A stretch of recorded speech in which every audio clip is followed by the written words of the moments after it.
Shvekir, Kualitlanesi, amigos, amigas en Guatemala, en México, quienes nos están escuchando en Chiapas, en la Riviera Maya, en Iximuleu, pues muy buenas tardes, un saludo desde la Ciudad de México.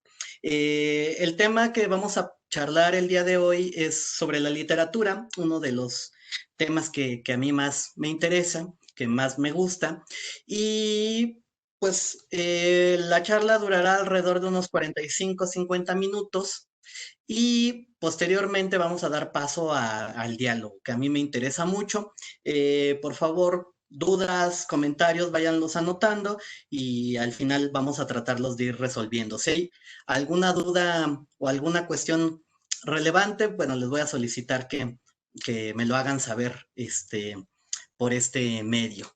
Bien, vamos a dar comienzo entonces eh, a esta charla. Eh,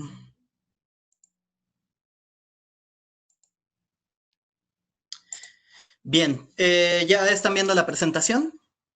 ¿Me podrían únicamente confirmar si ya aparece? Sí, así es, Rafael. Perfecto. Muy bien. Bueno, entonces vamos a dar inicio. ¿Sí? Eh,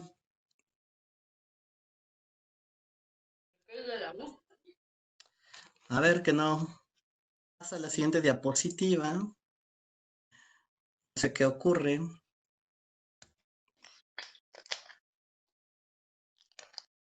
A ver, un momento, porque no sé por qué no avanza el PowerPoint.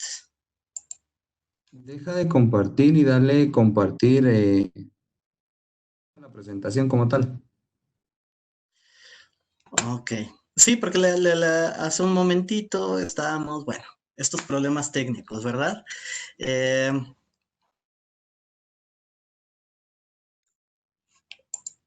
Bien, ahora sí ya empezaron a ver. No, aún no. No, no se ve. A ver, no sé qué está pasando.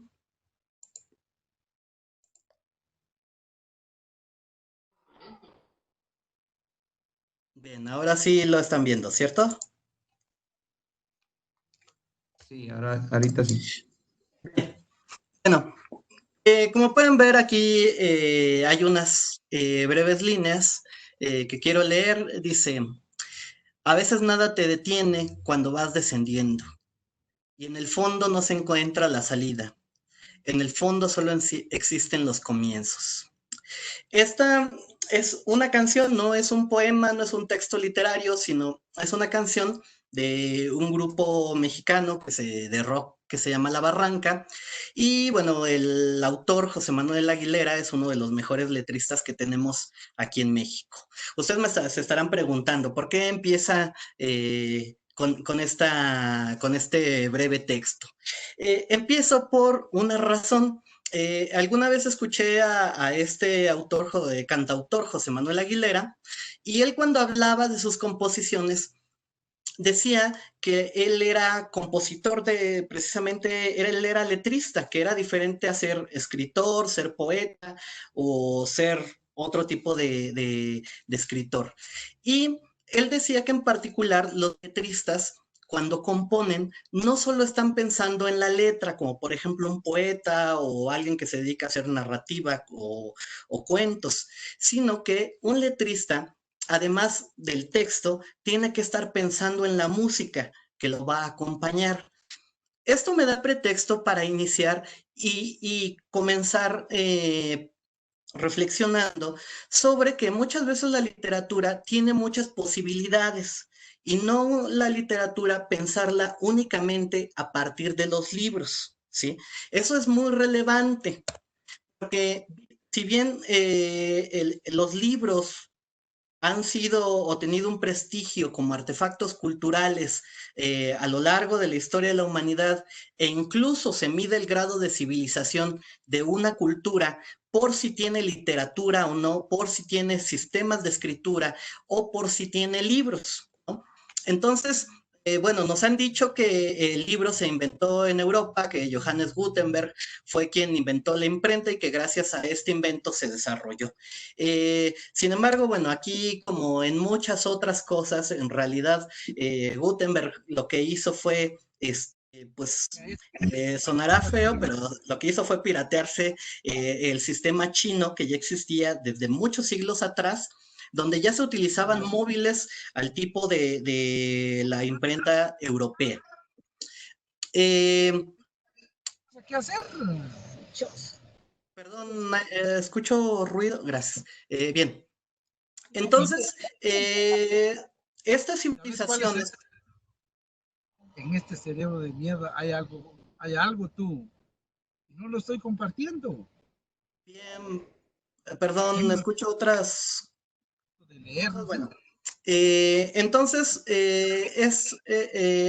la escritura ciertamente es una forma de conservar la literatura, de conservar la memoria de los textos, sin embargo, no es la única. Como puse al principio, hoy en día siguen existiendo otras formas de conservar la literatura. Recordemos que no hace muchos años, precisamente, el Premio Nobel de Literatura fue para un cantante, ¿no? En el sentido de la diversificación de este género, ¿sí? Pero también vamos a tener literatura presente en sociedades que no escriben y que es igual de relevante que la escritura, que la literatura escrita. Incluso pensemos en las grandes obras literarias de la antigüedad clásica como la Ilíada o la Odisea, escritas por Homero, que sin embargo no son de su autoría. Lo que él hizo fue poner por escrito toda una tradición oral literaria donde se narraban pues estos episodios, ya sea de la historia o de la mitología griega, ¿no?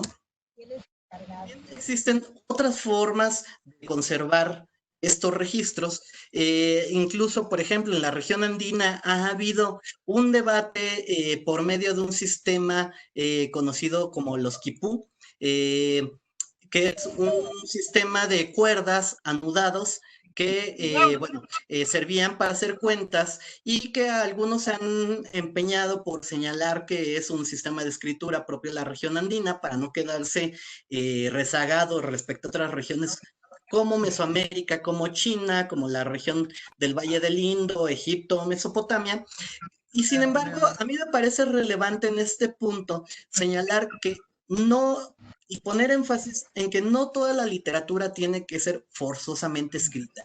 Existen, como ya he señalado en el mundo, muchos sistemas que han permanecido a lo largo de siglos y que la literatura escrita se ha nutrido de estos sistemas.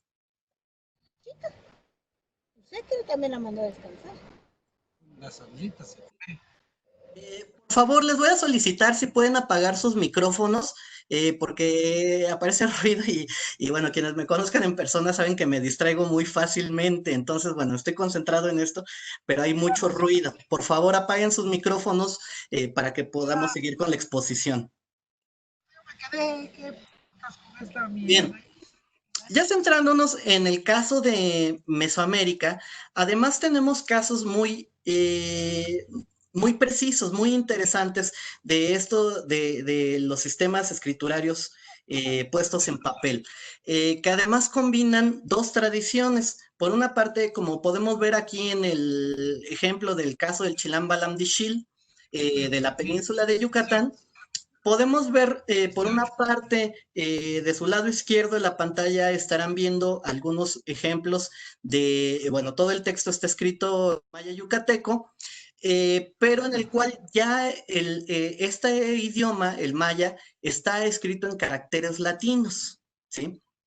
Entonces, es un ejemplo muy interesante lo que ocurrió en Mesoamérica, porque a diferencia de otras regiones del mundo, cuando llegaron los españoles y se introdujo el sistema alfabético de escritura, entonces se combinó con un sistema escriturario preexistente, que en Mesoamérica sabemos que existían diversos sistemas de escritura y también de literatura.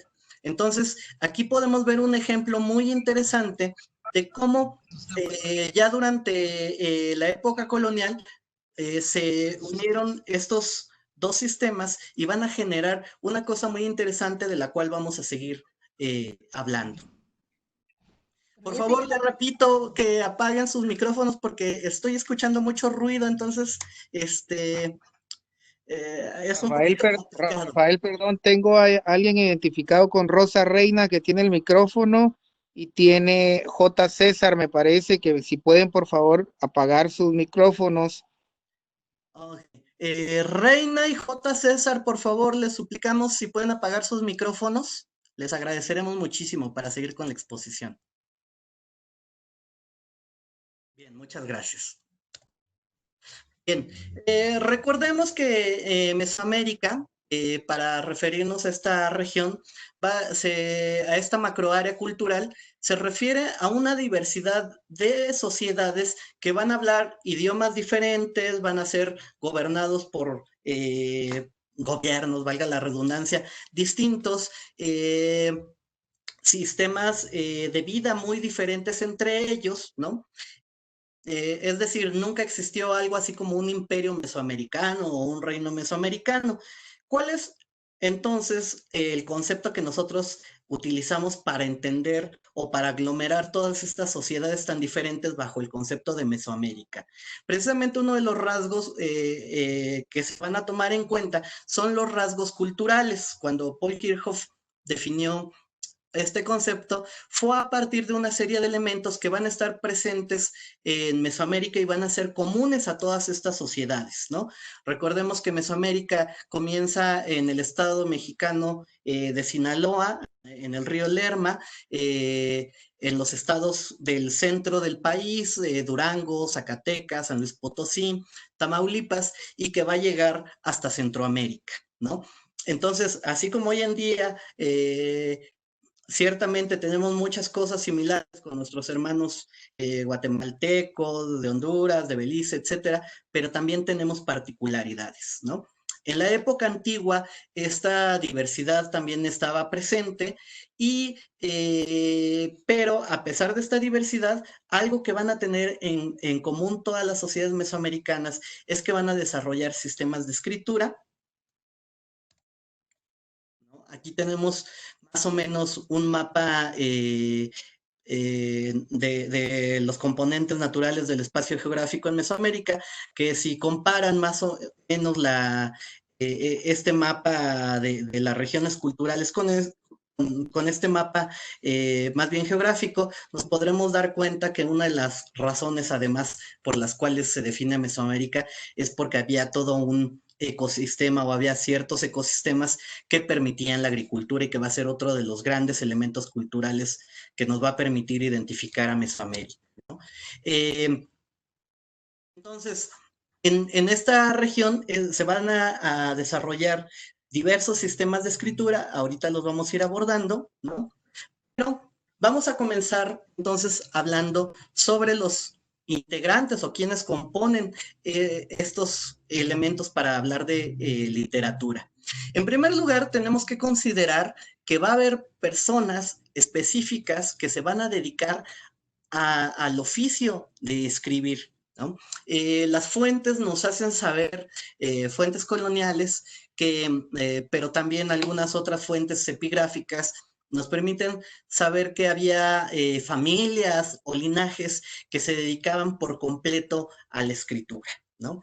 Estas personas muchas veces formaban no solo a uno de los hijos, sino a varios, que incluso eso permitía que cuando se abordara un códice no hubiera posibilidad de error. ¿Por qué? Porque entre estas varias miembros de la familia que escribían o estaban leyendo un códice, entre ellos se apoyaban para hacer lecturas correctas de los mismos. Entonces, los escribas van a ocupar un papel fundamental en las sociedades mesoamericanas. Aquí tenemos una vasija maya del clásico, ¿sí?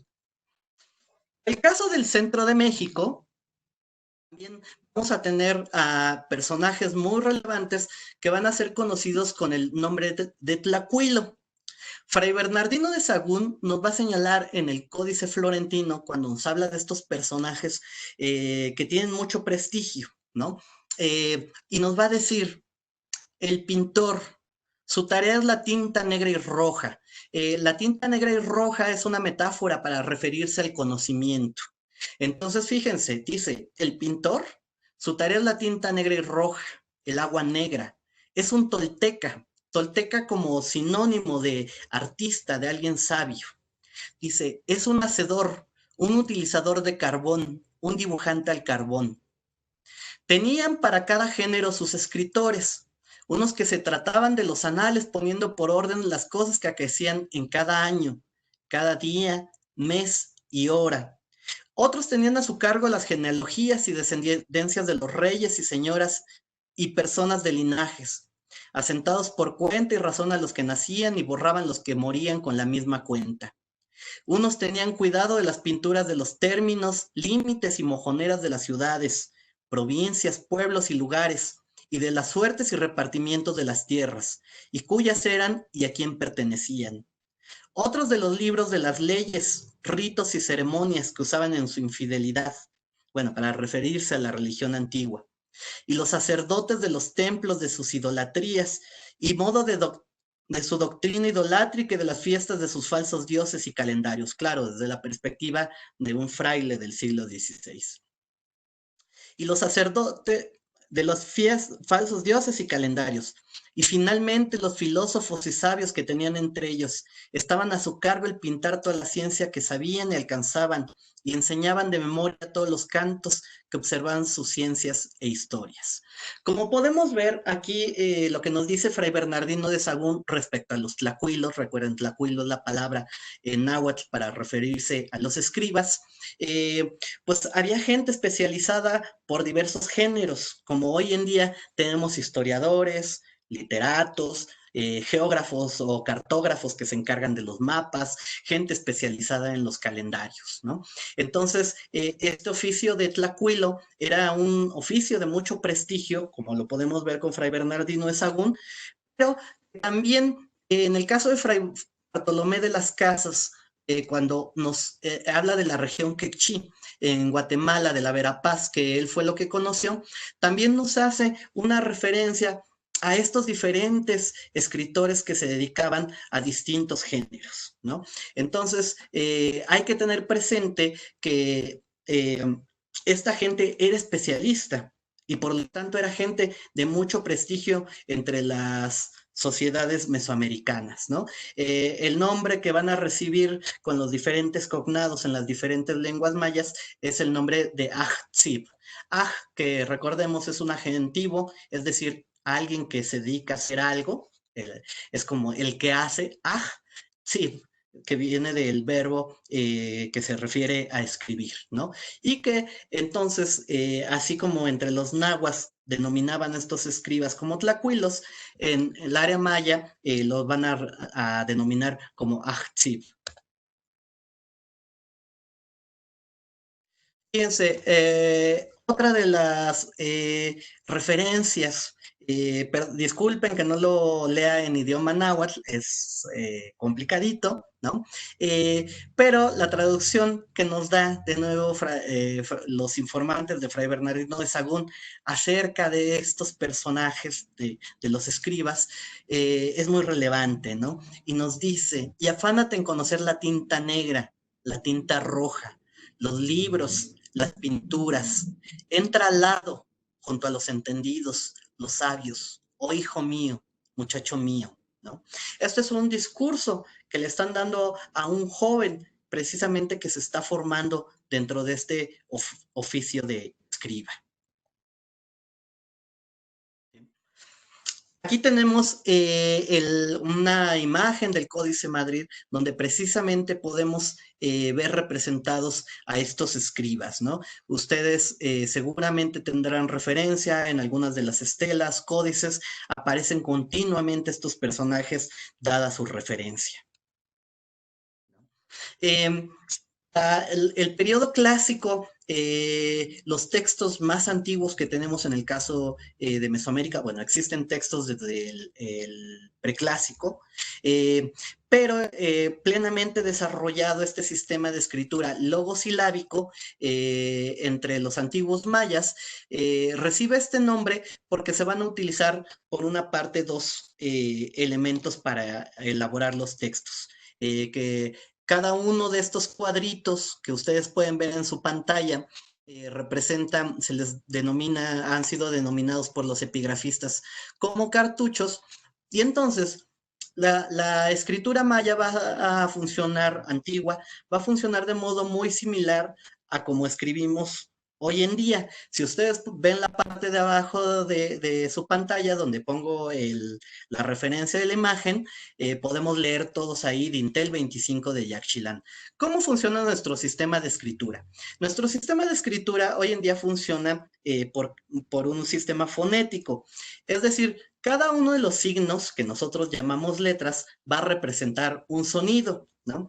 Entonces, si nosotros nos centramos en la parte de abajo, el primer símbolo que nosotros conocemos como D representa un sonido, que es el sonido D, ¿no? El fonema D.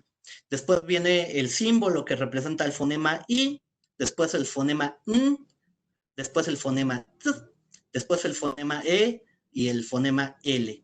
Si nosotros juntamos todos estos fonemas, entonces tenemos una palabra que dice dintel, ¿no? Los antiguos mayas también escribían de manera similar, solo que cada uno de los símbolos que utilizaban no representaban un fonema, un sonido, sino representaban una sílaba. De ahí que para, digamos, de manera más o menos similar a la que nosotros hoy en día utilizamos para escribir, ellos juntaban estos diferentes sonidos y entonces formaban palabras, ¿no? Pero también tenían otros símbolos que se llamaban logogramas, que por sí mismos ya representan toda la idea. Seguramente quienes conozcan el calendario el calendario maya tendrán presente el logograma del símbolo Ajau, que es un rostro de una persona, ¿no? Cuando uno ve ese símbolo, ese es un logograma, ve esa carita, dice, ahí dice Ajau, ¿no? Así como nosotros también tenemos logogramas, por ejemplo, los números de abajo, que nosotros sabemos que un símbolo representa el 2 y el otro el 5, y que juntos, bueno, representan el 25, ¿no? Entonces los antiguos mayas también utilizaban tanto logogramas como silabogramas para elaborar sus textos. Pero, como podemos ver en el Dintel 25 de Yaxchilán, además estos textos iban acompañados por representaciones de lo que ellos nos están narrando. En este caso, estamos viendo uno de los ritos que está llevando a cabo la señora Ashok de Yaxchilán, y donde se está comunicando con uno de sus ancestros a través de esta serpiente de visión, ¿no?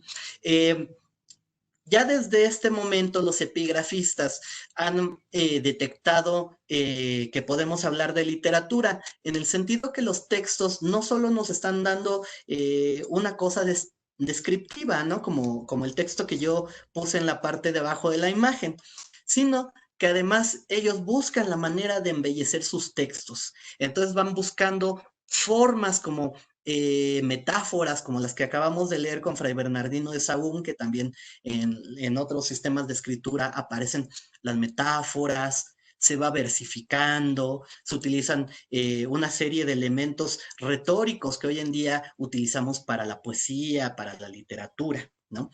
Entonces, desde la época clásica ya podemos empezar a hablar de una literatura mesoamericana. ¿Dónde se escribían estos textos? Como podemos ver, de hecho, la palabra epigrafía viene de que la escritura estaba en piedra, porque, bueno, son los registros que aún se conservan debido al paso de los siglos, pero no tenemos ninguna duda para saber que también desde el clásico y posiblemente desde antes, esta escritura se planteaba o se consignaba en hojas de papel amate o hojas de un árbol denominado como ficus, que era machacada, pasaba por todo un proceso de elaboración y se hacían hojas de papel donde ahora sí los tlacuilos o ajtzib o los diferentes nombres que recibieran en los diferentes idiomas mesoamericanos se ponían a escribir y redactaban sus textos. En este caso del códice Feyerabad-Mayer, además sabemos que estos códices al momento de leerlo era muy importante que los escribas supieran digamos, vieran esta imagen y no solo dijeran, bueno, en el centro tenemos a Xiuhtecuhtli, que es el dios que está ahí en el centro y que está representando las 4 esquinas del mundo, como podemos ver los 4 árboles que sostienen cada una de las esquinas del mundo.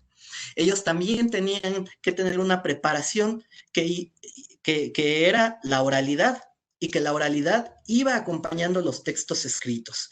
Entonces, a veces esta idea de la separación que nosotros tenemos entre que cuando queremos leer algo lo hacemos en silencio, entre más callado esté todo mejor, como yo ahorita, ¿no? Para concentrarnos, para muchos de los textos mesoamericanos no solo era necesario tener el texto, el registro escrito, sino que además los escribas tenían una formación oral que iba acompañando y que iba intrínsecamente reunida a los textos escritos. Entonces, así como al principio ponía este ejemplo de la canción, donde este autor compone pensando no solo en la letra, sino también en la música, los escribas también tenían que estar teniendo presente esto. Los textos escritos iban acompañados de oralidad. Otro de los ejemplos que tenemos es un códice colonial temprano, el códice mendocino, hecho a instancias del virrey Antonio de Mendoza de la Nueva España, y que aquí podemos ver otra representación del cosmos, solo que en el centro, en lugar de tener a Xiuhtecuhtli, como en la imagen anterior, tiene el águila sobre el nopal, que es la hierofanía o la representación de lo sagrado, donde Huitzilopochtli, el patrono de los mexicas, les dice que ahí en Tenochtitlan, es decir, el lugar donde abundan los nopales, eso significa Tenochtitlan, es donde está plantando el árbol central, el Axis Mundi, que va a conectar el inframundo con la tierra y con lo celeste, ¿no? Ustedes pueden ver los cuadritos que circundan esta imagen de la representación de Tenochtitlan, que es la que está al centro, y son fechas calendáricas. Pero si se dan cuenta, en la parte inferior, casi en la esquina derecha, ahí tenemos una imagen que también se puede leer, que es como una especie de florecita, que podemos ver ahí, y que nos narra lo que ocurrió. Todos esos cuadritos van representando fechas calendáricas, son años, y entonces ahí donde tenemos esa imagen nos está indicando que ahí ocurrió un evento relevante. Entonces, el tlacuilo que elaboraba este texto o el tlacuilo que debía leerlo tenía que poner atención en todos estos elementos. También vemos aquí algunos de los personajes hacia el centro que, si se dan cuenta, están sentados, todos ellos son gente de los principales mexicas, y si se dan cuenta, en la parte de todos están sentados, ¿no? Y en la parte de arriba tienen como a sus espaldas tienen un glifo. Todos esos glifos representan sus nombres, ¿no? Que se pueden leer también y unirse entonces a estos elementos literarios. Bien, ¿qué pasó con estos códices durante la época colonial? Pues bueno, aquí tenemos a Fray Diego de Landa. Él nos dice sobre el caso de la península de Yucatán. Es decir, ¿qué hizo? ¿Cuál fue la postura de los religiosos respecto a estos documentos que además sabíamos que tenían bibliotecas, ¿no? Lo que nosotros sería nuestro similar a bibliotecas, los Amoxcali,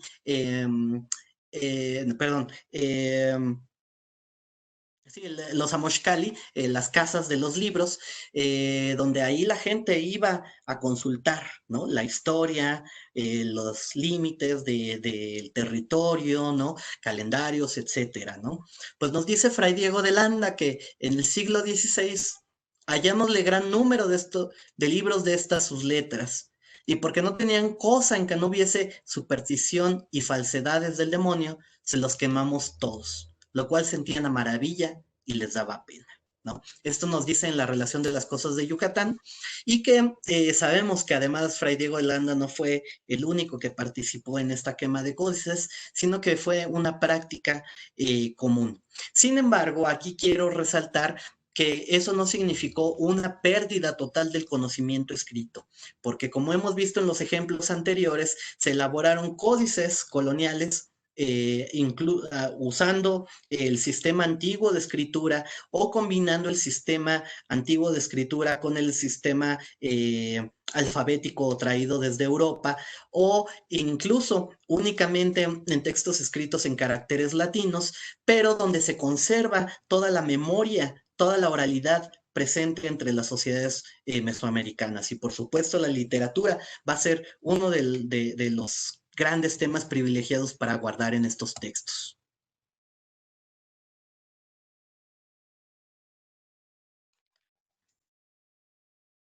En el caso de Guatemala, siempre me gusta utilizar este documento que es el lienzo de Cuauhtémoc, donde pues nos narra la conquista de Guatemala llevada a cabo por Jorge de Alvarado, hermano del adelantado Pedro de Alvarado.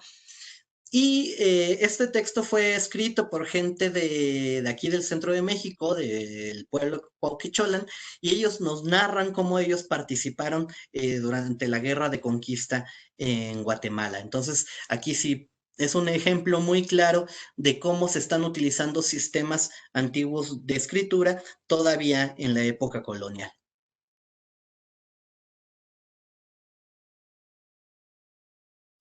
Aquí tenemos otro ejemplo de cómo se empieza a combinar estos textos a través del lienzo de Tlaxcala, que además es un documento enorme que elaboraron los tlaxcaltecas hacia mediados del siglo XVI y que lo presentaron ante la corona, ¿no? Pero bueno, era para presentarse ante el rey de España y bueno, los tlaxcaltecas bien sabían que como difícilmente lo iba a poder leer alguien en la corte, bueno, había que poner anotaciones que podemos ver en caracteres latinos, pero ahora utilizando el sistema alfabético. Aquí tenemos un ejemplo muy importante que sé que gustará. Esta es la primer página del manuscrito que se conserva en la biblioteca Newberry del Popol Vuh, ¿no? Aquí podemos ver el texto y como dice en quiché areuche o hartzig, guaral quiché ubi. Aquí comienzan las antiguas historias de la gente llamada quiché, ¿no? Este texto que sabemos es una de las grandes joyas de la literatura universal, precisamente fue puesta por escrito la versión que conocemos, esta que estamos viendo en pantalla, a principios del siglo XVIII por Fray Francisco Jiménez, ¿no? Pero ahora también sabemos, gracias a las investigaciones recientes, que lo que conocemos como el Popol Vuh no es sino la transcripción de textos más antiguos, ¿no? Leídos probablemente frente a Fray Francisco Jiménez por los Ajtzib de la región de los Altos de Guatemala, y que lo que iba haciendo Fray Francisco Jiménez era hacer un registro primero en quiché y después se buscó hacer la traducción al castellano, al caxlán.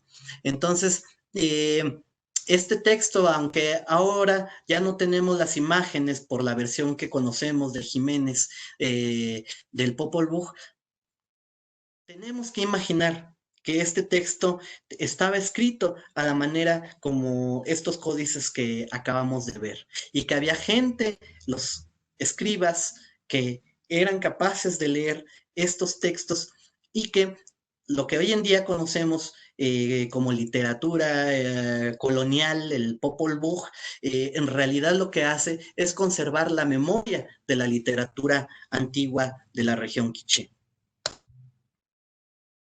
También, por supuesto, el Popol Vuh se va a nutrir no solo de la propia tradición quiché, sino que se han identificado pasajes completos, ya sea en el Popol Vuh o en el título de Totonicapán, que es un documento hermano del Popol Vuh. Se puede notar la influencia de algunos textos de origen europeo, como la Teología Indorum, escrita por Fray Domingo de Vico, y que partes, los escribas o cuando estaban elaborando esta versión del Popol Vuh, además de incorporar su propia tradición, donde nos narra los comienzos de la humanidad, de la gente de maíz, de la formación de los 4 primeros abuelos y abuelas y de los linajes que a partir de ahí van a surgir, también va a incorporar cosas traídas desde Europa. Para la gente en Mesoamérica era importante en algún momento en el siglo XVI, así como los españoles se preguntaban de dónde son estos indios, para referirse a las historias de la gente quiché, perdón, a la gente mesoamericana. También la gente mesoamericana se preguntaba, pues, ¿de dónde salió esta gente, no? Si los abuelos nos contaban que veníamos del maíz, etcétera, ¿de dónde vienen ellos, no? Entonces, muchos de estos textos coloniales son muy ricos en el sentido que están tratando de incorporar a esta literatura no solo la tradición local, sino ya una tradición que podemos denominar como global, es decir, mundial, donde están tratando de explicarse cuál es el papel que cada uno de los grupos sociales, ya sean los caxlanes, los propios pueblos indígenas, cuál es el papel que todos ellos van a ocupar. Y muchos textos literarios entonces van a estar enfocados en resolver estas preguntas.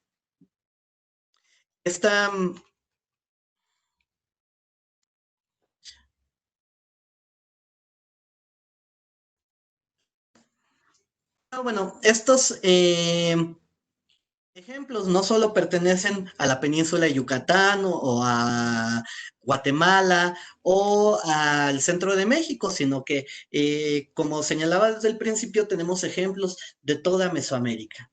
Aquí estamos viendo una de las ilustraciones de la relación de Michoacán hacia el occidente de México, donde también los purépechas o tarascos van a tratar de dejar consignados en caracteres latinos sus antiguas historias, ¿no? Pero también van a incorporar elementos de la tradición castellana. Es más, aquí como podemos ver a los principales de Michoacán, ¿no? Que están ahí precisamente viendo a los españoles que están en la esquina superior izquierda. Ahí los vemos con sus caballos. En el caso de la península de Yucatán, tenemos otro de estos grandes ejemplos, uno de los grandes y ricos ejemplos literarios, que es el Chilam Balam de Chumayel. Estos libros de Chilam Balam se debe su nombre a un sacerdote, un especialista ritual, que eran los chilames, de Chilam, que significa el que habla o el que dice cosas, ¿no? Y que pertenecía a la familia Balam, ¿no? O al linaje Balam. Entonces, de ahí que era un personaje muy concreto, el Chilam Balam, ¿no? Disculpen la analogía, pero era como decir por el Papa Francisco, ¿no? O algún nombre de alguien que tiene un cargo y el apellido de su familia, ¿no? Así era el Chilam Balam, pero este personaje se hizo muy famoso en la época colonial porque se le atribuía que él había, dentro de sus profecías, los chilames se dedicaban precisamente, digamos, al arte de la profecía, y él había advertido de la llegada de una nueva religión o de los españoles, ¿no? Entonces hizo muy famoso este Chilam Balam y él escribió, bueno, los textos que se recopilaron sobre este tema fueron puestos en escrito en un libro que se conoce con ese nombre de Chilam Balam. Y en el caso de este particular fue encontrado en el pueblo de Chumayel, también en la península de Yucatán. Pero tenemos varias decenas de ejemplos de chilames, como el que puse al principio, el de Ixil, y hay muchos otros que van identificándose entonces Chilam Balam y el pueblo al que pertenecen. Aquí, como podemos ver, tenemos un registro calendárico de la Rueda de los Catunes, un periodo de más o menos 20 años, donde pues se conservan pues registros que nosotros denominaríamos históricos. Pero también en una de sus partes del Chilam Balam de Chumayel, además viene una parte que conocemos como el libro de los enigmas y que vienen una serie de acertijos en un lenguaje que solo conocían algunas personas, que era conocido con el nombre de lenguaje de Suyuá. Este lenguaje de Suyuá no lo conocía cualquiera, era un lenguaje simbólico que solo algunas personas conocían y que encerraban un significado secreto, porque quienes podían descifrar este lenguaje de Suyuá eran gente que podía ocupar el gobierno. Entonces, por ejemplo, aquí tenemos un ejemplo muy lindo del Chilam Balam de Chumayel, donde nos dice, le ponen un enigma a alguien que aspira a un cargo, ¿no? Nos dice, he aquí el primer enigma que se les propondrá. Les pedirán su comida, traed el sol. Les dirán claramente el hombre verdadero, Halach Winik, que era una persona que tenía un rango de mucho respeto en la península de Yucatán. Así les dirá a los príncipes, bueno, príncipes entre comillas, ¿no? Traed el sol, hijos míos, y que sea extendido en mi plato, que en él esté clavada la lanza del cielo, en medio de su corazón. Sobre el sol ha de estar sentado el gran tigre bebiendo su sangre. Y entonces, luego explica el propio Chilam Balam, el lenguaje figurado ha de entenderse. He aquí el sol que se les pedirá, el sagrado huevo frito. He aquí la lanza y la cruz del cielo clavadas en su corazón, lo que decimos la bendición. He aquí el tigre verde, agazapado encima bebiendo sangre, el chile verde que tiene tigre. Esto es el lenguaje figurado. Fíjense qué bonito, esta expresión por medio de metáforas.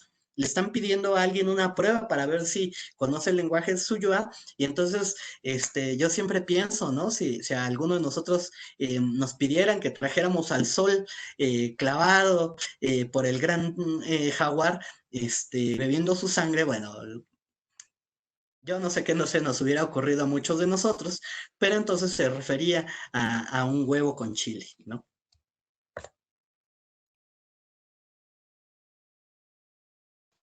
Bien. Otros ejemplos que tenemos de literatura en la península de Yucatán son los cantares de Cid Balché. Cantares, además, lindísimos, son textos, muchos de ellos, que tienen o bien un carácter ritual, o bien un carácter festivo, como más adelante vamos a leer uno, y que nos van narrando ciertos pasajes, ciertos ritos que van a ser cantados probablemente, van a ser también acompañados por danzas, por rituales, ¿no? Entonces tenemos el Caicnicté o Canto de la Flor, que nos habla de un ritual de paso de las muchachas niñas que van en su paso hacia convertirse en mujeres. Y nos dice este cantar de Cid Balché: la bellísima luna se ha alzado sobre el bosque, va encendiéndose en medio de los cielos, donde queda en suspenso para alumbrar sobre la tierra todo el bosque. Dulcemente viene el aire y su perfume, ha llegado en medio del cielo, resplandece su luz sobre todas las cosas. Hay alegría en todo, buen hombre. Hemos llegado adentro del interior del bosque. Nadie nos mirará lo que hemos venido a hacer. Hemos traído la flor de la plomería, la flor de chucum, la flor de jazmín canino, la flor. Trajimos el copal, la rastrera cañita, sí, así como la concha de tortuga terrestre.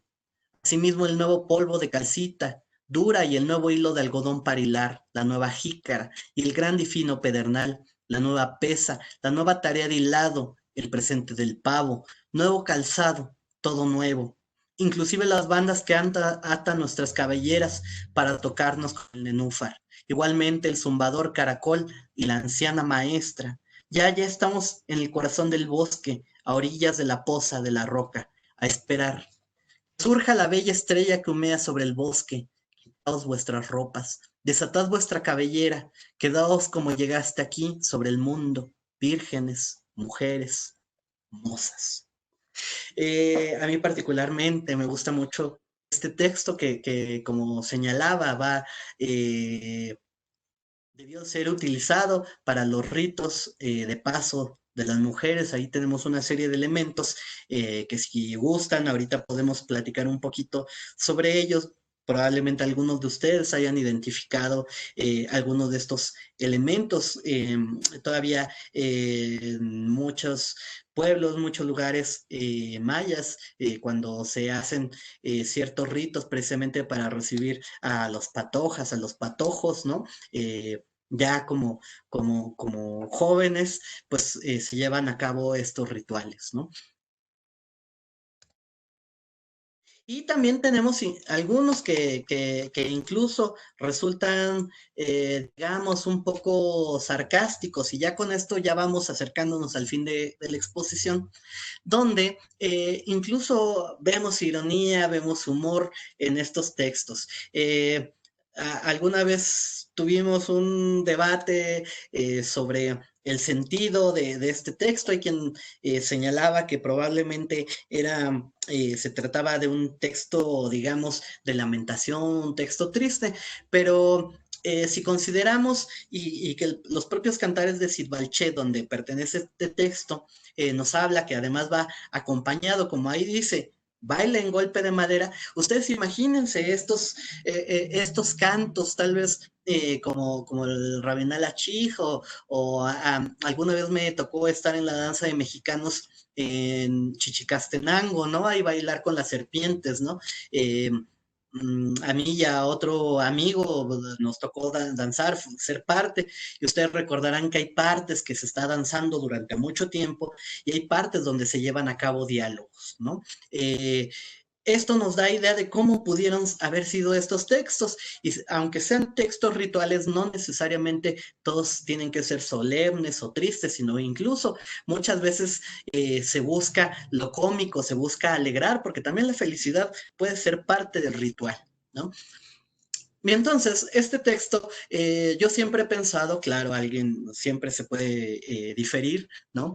Pero siempre he pensado que más bien se trata de un texto más bien en índole irónico. Entonces vamos a leerlo de esa manera, ¿no? Y que a lo mejor hoy en día puede parecer un texto un tanto fuerte a la luz de lo que estamos viviendo en nuestros días. Y nos dice, es el canto doliente del huérfano de madre. Pero fíjense, pobre tipo, le va mal, ¿no? Dice, yo era muy pequeño cuando murió mi madre y después mi padre. Ay, Señor, solo quedaron mis amigos. No tengo a nadie aquí sobre la tierra. Ay, Señor, a los 2 días murieron mis amigos. Ay, me he quedado solo y sin apoyo. Al día siguiente de quedarme solo, un extraño me tomó de la mano para llevarme. Ay, Señor, cuánto mal. Muchísimo mal pasó aquí en la tierra. Tal vez ya nunca cesará mi llanto. No existen mis parientes. Estoy solo y errante aquí en la tierra. Día y noche mis ojos consumen solo lágrimas. La dureza del mal me desalienta. Ten compasión, Señor, acaba con mi dolor y sufrimiento. Dame, Señor, la muerte o bien la fuerza para resistir el mal que me atormenta.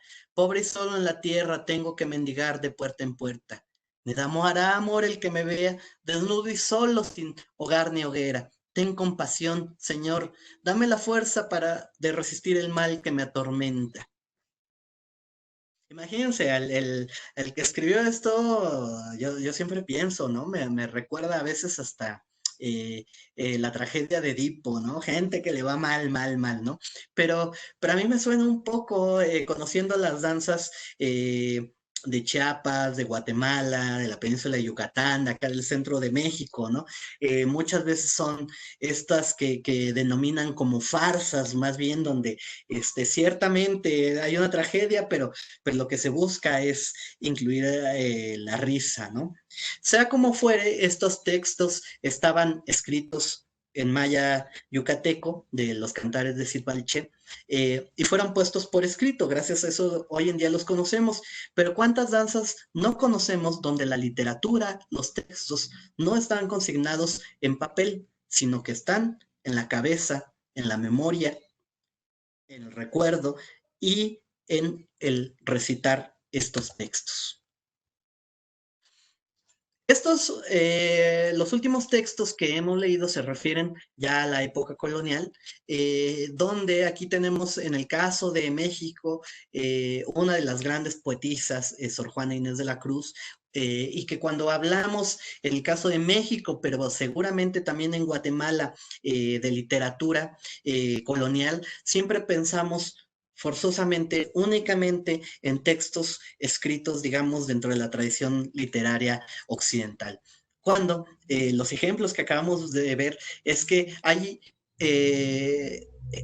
una gran acervo literario en todos lados, que se conserva entre los pueblos indígenas. Muchos de ellos escritos o transmitidos oralmente en sus propias lenguas, y que tristemente han sido dejados de lado en los grandes ejemplos literarios, ¿no? Aquí en el caso de Sor Juana Inés de la Cruz, además, siempre me gusta decir que ella escribía en náhuatl, conocía este idioma, pero también tenemos textos donde ella escribe en otro idioma mesoamericano, que es el otomí, ¿no?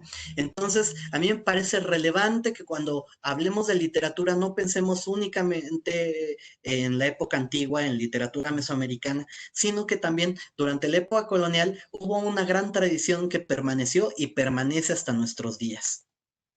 Como señalaban al principio, durante varios años he trabajado hacia el occidente de Guatemala, y ahí precisamente he conocido una serie a mí me ha sorprendido la cantidad de juegos florales que hay en esta región, ¿no? Los de Xela, pero también he conocido los de Aguatecatenango, los de Momos, etcétera, ¿no? Es sorprendente, a mí sinceramente lo digo, no me deja de sorprender la cantidad y calidad literaria que se conserva todavía en el occidente de Guatemala, que es la región que conozco, pero no tengo ninguna duda que esto va a ocurrir prácticamente en todo Guatemala, en la península de Yucatán, en Chiapas, en Oaxaca, ¿no? Aquí en el centro de México. Tenemos excelentes y grandes ejemplos de escritores que todavía siguen produciendo literatura de la más alta calidad en lenguas mesoamericanas, como por supuesto el recién fallecido poeta guatemalteco de Momos, Humberto Aval, ¿no? Donde en este texto en quiché nos deja una enseñanza que a mí me parece muy profunda, no solo sobre la historia, sino también sobre la literatura, sobre las raíces de estas sociedades. Lo leeré en español, en caxlán, y dice: camino al revés. De vez en cuando camino al revés. Es mi modo de recordar. Si caminara solo hacia adelante, te podría contar cómo es el olvido. Y yo les invitaría a que precisamente cuando hablemos de literatura, cuando pensemos en literatura y veamos a futuro, pensemos hacia adelante, no olvidemos que muchas de estas tradiciones a las cuales nos podemos integrar, podemos desarrollar, tienen un pasado, tienen un atrás que nos va formando, y que si nosotros lo olvidamos, precisamente ahí va a quedar perdida una gran parte. Con esto concluyo esta exposición y entonces espero que podamos dialogar. En idioma náhuatl, Tlazocamati, Iche, Tilabaj, Maltioshi. Muchas gracias. Apreciable profesor, mire, esta charla realmente, esta exposición es digna de un aplauso. Realmente conocemos de tecnicismos, de pócimas, de matemática, pero creo que adentrarnos a esa historia literaria es una cosa fabulosa. Yo ya tenía, en lo personal, ya tenía mucho tiempo de no escuchar este tipo de exposiciones que honestamente le digo, es fantástica. Ahí le pusieron hermoso la exposición. Gracias. Y también pues quiero agradecer esta oportunidad de poder otra vez retornar o irnos al pasado y saber que hay otros mundos, en este caso la literatura en sí, un arte realmente que deberíamos de practicar, pero sí fue fantástica la exposición, profesor. Yo le agradezco mucho en nombre de todos ahí y ojalá pudiéramos tener otra oportunidad de poder escucharlo. Por supuesto. Los que están participando ahorita, pues también les quiero dar las gracias por haber participado en esta conferencia y ahí se les puso un link en donde hay un cuestionario para los que quieran su diploma de participación. Con mucho gusto pues llenan el cuestionario y entonces ya nosotros lo recibimos y les hacemos su diploma. A usted también, profesor, le vamos a hacer llegar su diploma. No sé cómo, porque como ahorita todo está en el mundo, pero le vamos Pues a como hacer decía hace un momento, a veces la oralidad con el reconocimiento es suficiente, ¿verdad? Y si no, ahí me lo guardan. Algún día no lejano espero estar de nuevo en Iximuleu. Profesor, le agradezco mucho realmente. Yo me voy a despedir aquí. Realmente, como le dije, soy compañero del licenciado César Aguirre. Mi nombre es Eric Álvarez. Y Sí.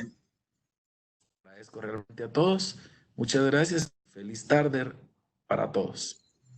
Licenciado, quizás antes de terminar, podemos pedirle a los que están escuchando si tienen alguna pregunta para generar esa discusión tan rica que se genera después de la charla.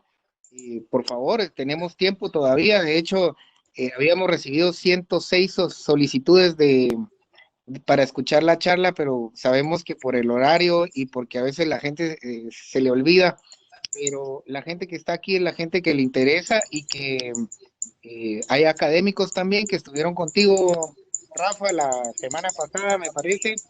Y si ellos tienen alguna pregunta o algún comentario, por favor, este es el tiempo oportuno. Claro, adelante.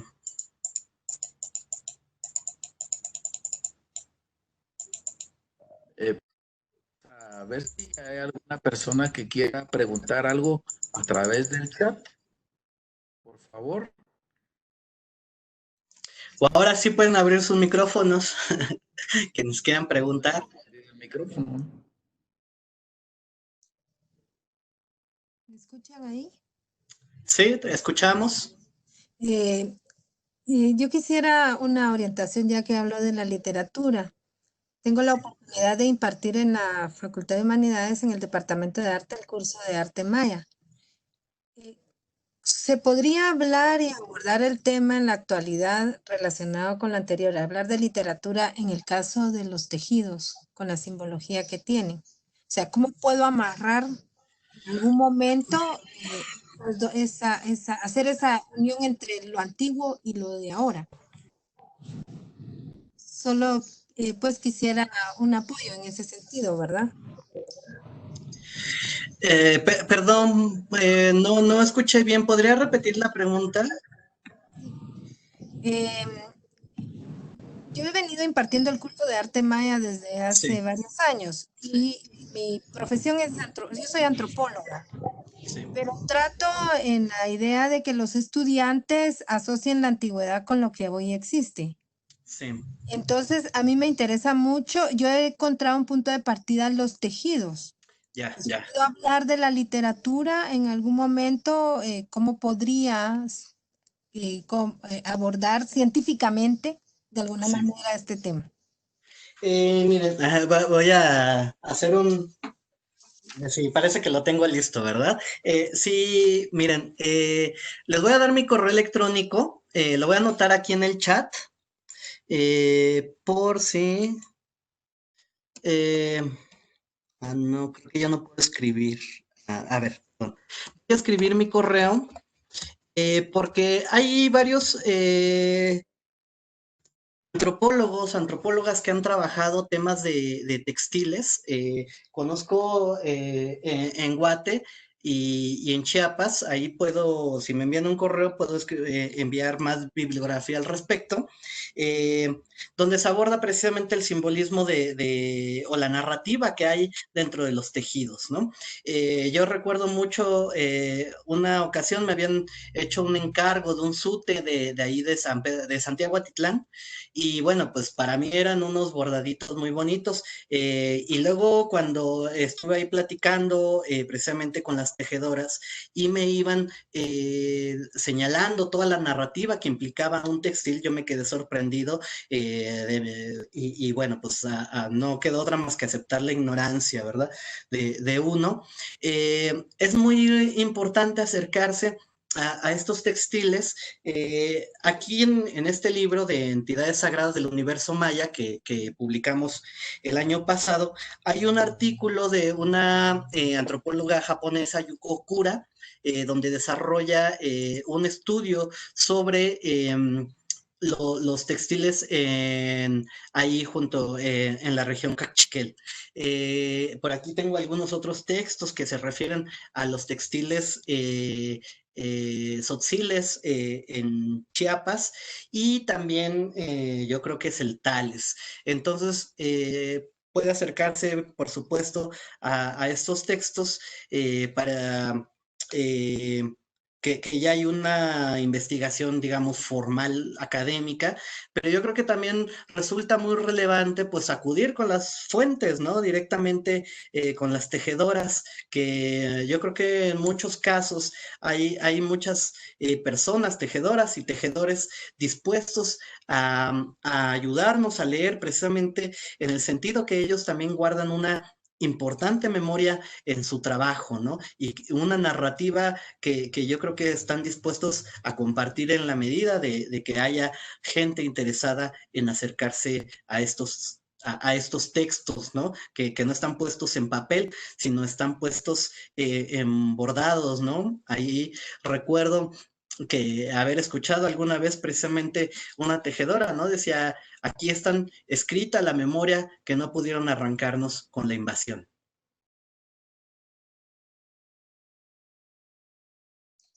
Muchas gracias y felicitaciones, excelente exposición. Gracias. Rafa, hay un comentario ahí de Salvador que no sé si lo logras ver. A ver, sí. De Salvador, sí.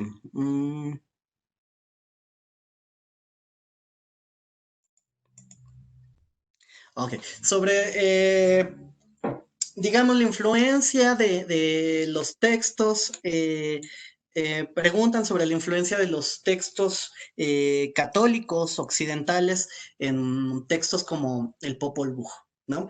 En particular, hay también varios estudios. Yo recomiendo mucho unos de lingüista guatemalteco, el doctor Sergio Romero, que ha abordado esto con mayor detenimiento, e incluso tiene algunos trabajos en este momento. Igual no puedo citar de memoria el título de estos trabajos, pero él va poniendo partes de este texto, la Teología Indorum en particular, que aparecen literalmente citados en el título de Totonicapán, y partes también en el Popol Vuh.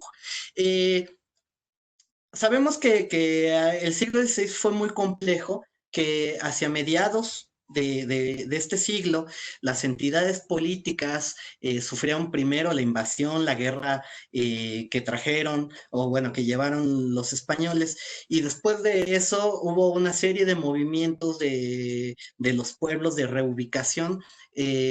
Fue una etapa de crisis el siglo XVI, ¿no? Entonces, para la gente era muy importante explicar muchas cosas. Por ejemplo, su antigüedad, la relación que van a tener entre los pueblos, al interior de los pueblos también. Y en esa influencia, además, ya están participando los religiosos, ¿no?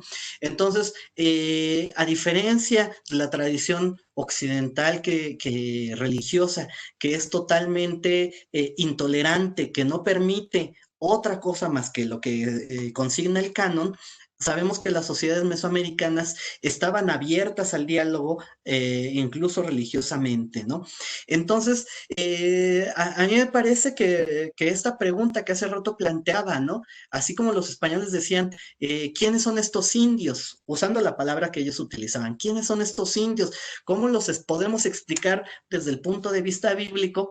También la gente de este lado se preguntaba, bueno, ¿quiénes son esta gente, no?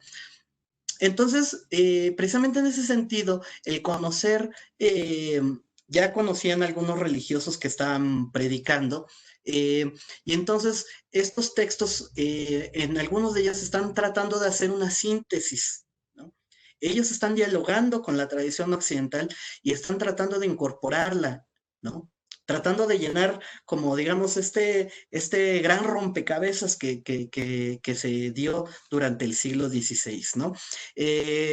Las influencias van en diversos niveles, también si me envían un correo, ahí tengo algunos trabajos donde también desarrollo esto, digamos, más en el ámbito legal, porque no solo se incorporaron los textos religiosos, ¿no? Sino también, por ejemplo, la tradición escrituraria legal, ¿no? ¿A qué me refiero con esto? Pues con los documentos que cuando hoy en día necesitamos hacer un trámite, nos piden el DPI o aquí en México el INE, ¿no? Que son documentos oficiales y que tienen una serie de reglas que aseguran que uno no está cayendo en falsedades, ¿no?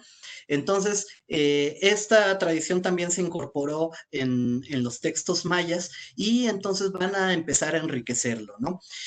Ciertamente hay, digamos, una pérdida de algunos elementos antiguos, pero ya lo decía en una charla que habíamos tenido en días anteriores, también, pues bueno, es parte también de los procesos históricos de cualquier sociedad, ¿no? Irse acoplando a los nuevos parámetros. Por ejemplo, nosotros, ¿no? Hoy en día estamos hablando de literatura, incorporando nuevas tecnologías, ¿no? Como esta charla virtual, ¿no? Bueno, digital, ¿no? Y estamos incorporando algunos textos antiguos, ¿no? Acabamos de leer textos antiguos y gracias a esta nueva tecnología se va a poder conservar, ¿no? Ciertamente también hay pérdidas desafortunadas, pero bueno, a veces es una manera como las sociedades van cambiando, ¿no? Entonces, esta, digamos, unión o hibridismo, hay quien le llama mestizaje entre las tradiciones mesoamericanas, escriturarias, literarias y las europeas, se van a dar en muy diferentes niveles. Esto es bastante complejo, hay bastantes estudios al respecto, como señalaba, recomiendo en particular, si a alguien le interesa, sobre la influencia de la teología Indorum en el Popol Vuh, en el título Totonica Pan, están los artículos del doctor Sergio Romero, y sobre el ámbito legal, hay trabajos que yo he elaborado que les puedo compartir.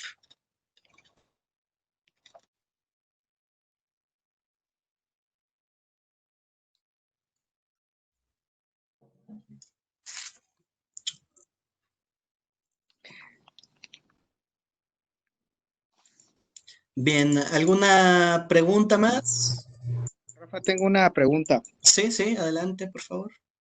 Si generalmente los círculos poderosos son los que escriben la historia, los títulos indígenas son la historia de esos grupos poderosos y no podemos considerar que recopilan la historia de del pueblo, del común. ¿Cómo entendemos estos escritos? Ciertamente yo creo, y como lo dije desde el principio, los escribas siempre eran un grupo muy particular, un grupo especialista, ¿no?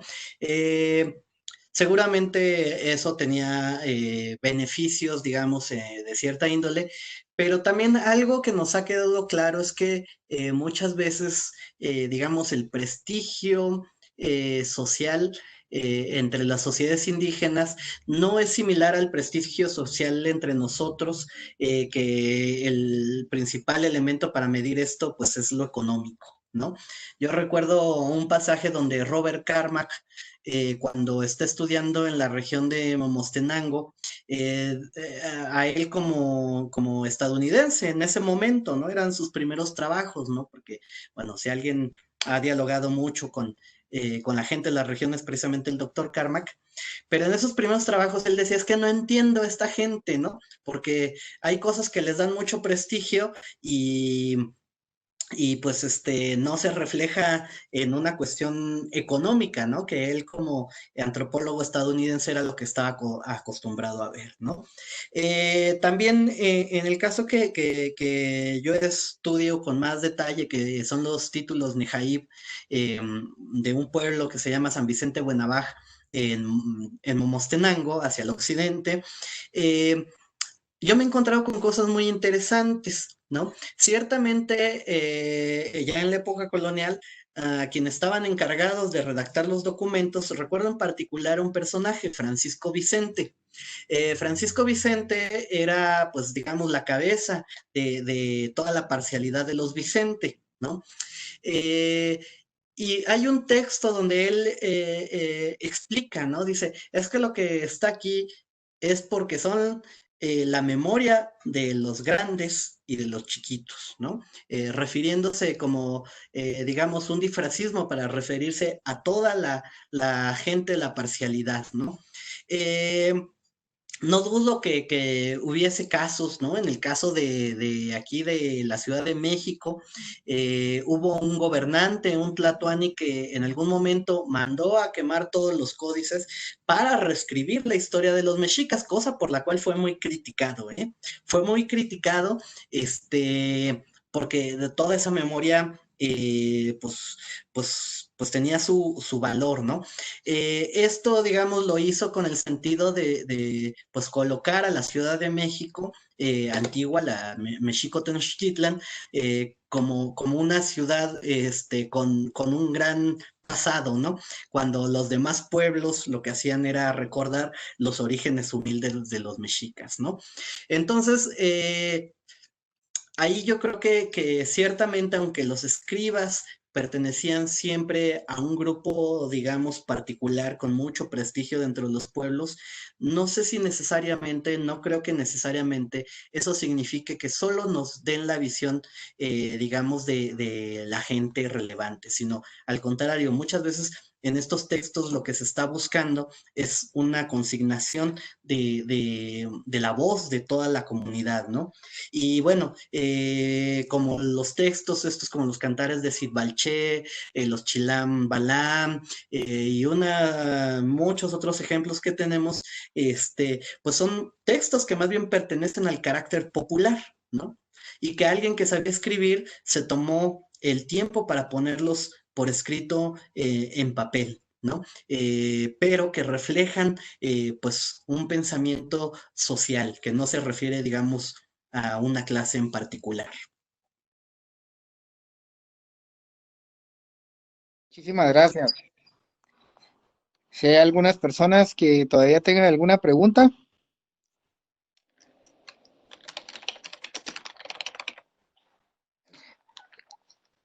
Creo que estamos, Rafa. Muchísimas gracias por el apoyo, por el ofrecimiento y de verdad muy agradecidos. Y ojalá que se nos pueda cumplir lo que decía el licenciado Eric Álvarez del Instituto de Turismo, que podamos tener otra oportunidad para conversar de otros temas interesantes. Claro. Por supuesto, y bueno, pues yo quiero agradecer al licenciado César Aguilar, que fue quien me hizo esta amable invitación y que esperemos que no es la primera invitación que me hace para estar allá y esperemos que no sea la última. Y también pues esta charla sé que hay mucha gente que son guías, entonces pues bueno, yo espero que su labor, que es muy importante como divulgadores, pues esta charla les haya sido de utilidad. Por ahí vi algunos compañeros guías de Campeche, de la Riviera Maya, de Chiapas, muchos saludos. También, por supuesto, a todos los de Guatemala, y que, bueno, sé que es un momento complejo para ustedes, pero que, pues, como todos, a echarle muchas ganas, mucha fuerza, y van a ver que vamos a superar esta crisis, también a los colegas historiadores, ¿no? Repito, a mí me parece muy importante la labor de los guías como divulgadores, porque a veces los académicos, ¿no? Nos quedamos ahí en las universidades, y los encargados de transmitir al gran público, y sobre todo público que viene en muchos casos de fuera y que quiere conocer a las sociedades mesoamericanas, pues su papel es muy relevante. Entonces, no solo le quiero agradecer al licenciado César Aguilar, sino en general a todos los guías por la enorme labor que hacen día a día. Muchísimas gracias, Rafa. Gracias a todos por participar y tomarse el tiempo. Pues llegamos al fin del webinar, de la conferencia, de la charla. Los esperamos en las próximas charlas que tenemos para guías, para académicos, para empresarios turísticos también. Estamos tratando de aprovechar la tecnología al máximo y pues tener este tipo de charlas de alto nivel. Muchísimas gracias nuevamente, Rafa. Buenas tardes, saludos hasta México. Buenas tardes, saludos a todos.